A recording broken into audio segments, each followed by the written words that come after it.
lot during a crisis period. To say that leaders are under pressure is a complete understatement. Basis Research Center for Creative Leadership has led over the past several months on crisis leadership across Asia. I can tell you that leaders at a lot of organizations are struggling. They are dealing with pressures from external factors and also internal factors. For instance, employees who are concerned about their health, their well-being, their financial security are putting pressures on senior executives. Also, boards sometimes may have unrealistic expectations from their CEOs. Customers who may not have received good service levels over the past several months may be contributing to that pressure. Also, regulators who want tighter control on the industry during painful times are adding on to the pressures that the CEOs or the C-suite may be facing. And then there are societies. Sometimes societies also put incremental pressure, especially if your business is impacting the environment. Apart from these external pressures, leaders are also dealing with internal expectation pressure. They are concerned about their ability to deal with the current crises. Hey, am I good enough to deal with this crisis? Do I have it in me to take my teams across this dark tunnel? These are questions leaders may have asked themselves. In organizations where leaders do not enjoy complete confidence of boards, of executives teams, are incrementally worried and concerned about these internal factors. Now, these external and internal pressures often lead to two things. One, leaders tend to act in haste.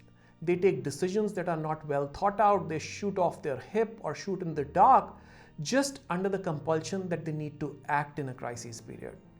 Also, this is detrimental to the health, both mental and physical health of the leaders. So crisis causes a lot of pain to leaders. What can we do about dealing with this crisis and also getting ready for the next crisis, which may be right around the corner?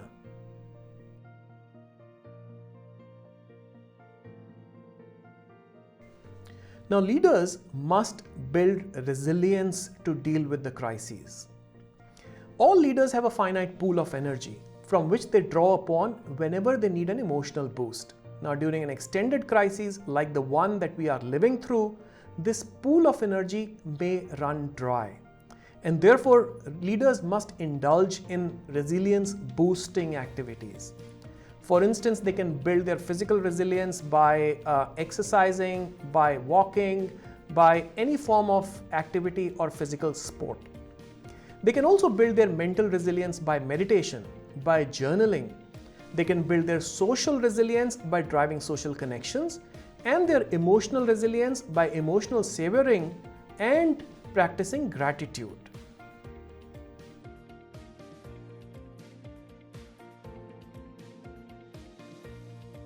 Now, leaders must build trust capital.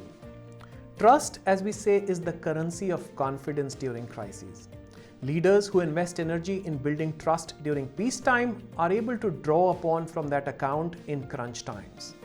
Now, trust is some combination of loyalty, integrity, and capability. Leaders who demonstrate these traits over a time period are able to build authentic relationships with their teams and also gain confidence of their peers and their bosses. Then during crisis times, this trust capital comes handy when the leaders need to change direction, get alignment, and drive commitment within the organization.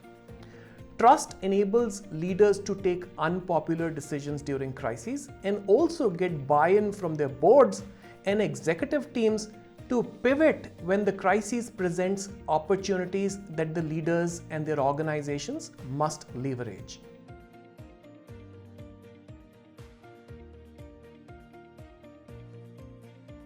Leaders must invest in building the right organization culture.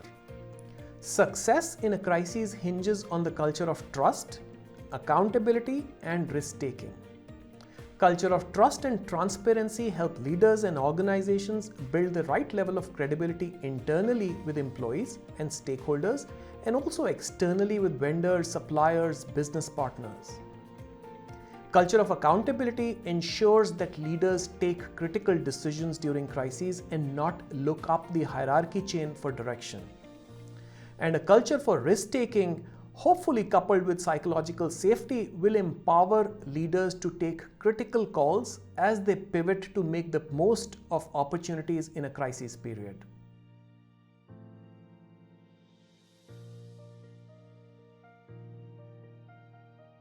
Leaders must continuously learn from their experiences.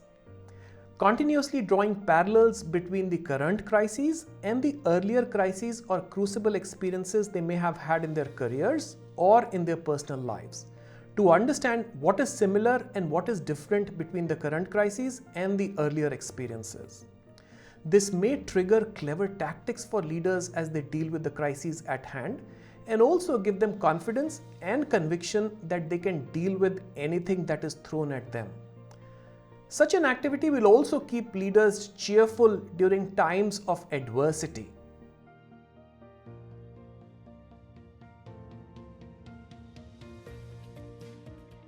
Leaders must train their crisis leadership muscle. Unfortunately, this is not the last crisis we are living in. We'll see and witness more crises over the next several years. And therefore, we need to train, develop, and flex what we call the crisis leadership muscle, which is a sum total of critical capabilities leaders must build in themselves and their teams. Now, there are 4 clusters of capabilities that Center for Creative Leadership Research highlights that leaders must have during a crisis period. Number 1, high level of self-awareness. To be aware of your values, your beliefs, your strengths, your development needs. Number 2, trust. Being trustworthy and also trusting others, because trust is the currency of confidence during crises.